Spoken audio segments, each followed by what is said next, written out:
இன்றைய தினம் அகரமாங்குடி நண்பர் ராமநாதன் அவருடைய தகப்பனார் சீதாராம் இயற்றிய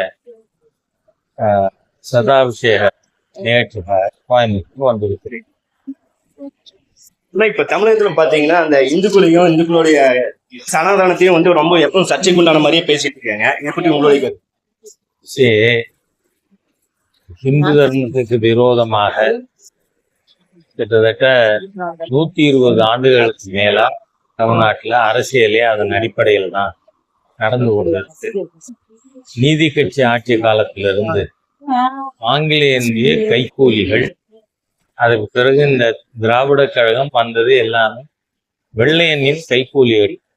ஆகவே அவர்கள் இந்து மதத்தை எதிர்க்க வேண்டும். ஏனென்றால் இந்த நீதி கட்சி, திராவிட கழகம் இதெல்லாமே கிறிஸ்தவ மிஷினரிகளுடைய தூண்டுதலின் பெயரில் மதம் மாற்றத்திற்காக ஆரம்பிக்கப்பட்ட அமைப்புகள். ஏனென்று சொன்னால் கிராமங்கள்ல போய் கிறிஸ்தவ மிஷினரிகள் இந்துக்களை மதம் மாற்ற வேண்டும் என்று கேட்டால் அப்ப என்ன சொல்றாங்க? அங்க இருக்கிற இந்துக்கள், நாங்க சாமியை கேட்டு சொல்றோம். அங்க என்ன சாமின்னா என்ன?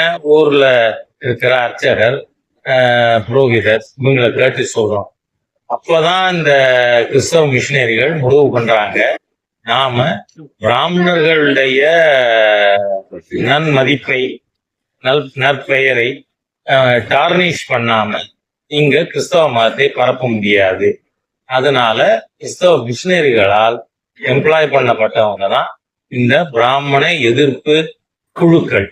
ஆகவே அவர்கள் பிராமணர்களுடைய பெயரை கெடுப்பதற்கு முனைந்ததே தங்களுடைய மத மாற்றத்தை ஊக்கப்படுத்த வேண்டும், அதிகரிக்க வேண்டும்ங்கிறதுக்காக.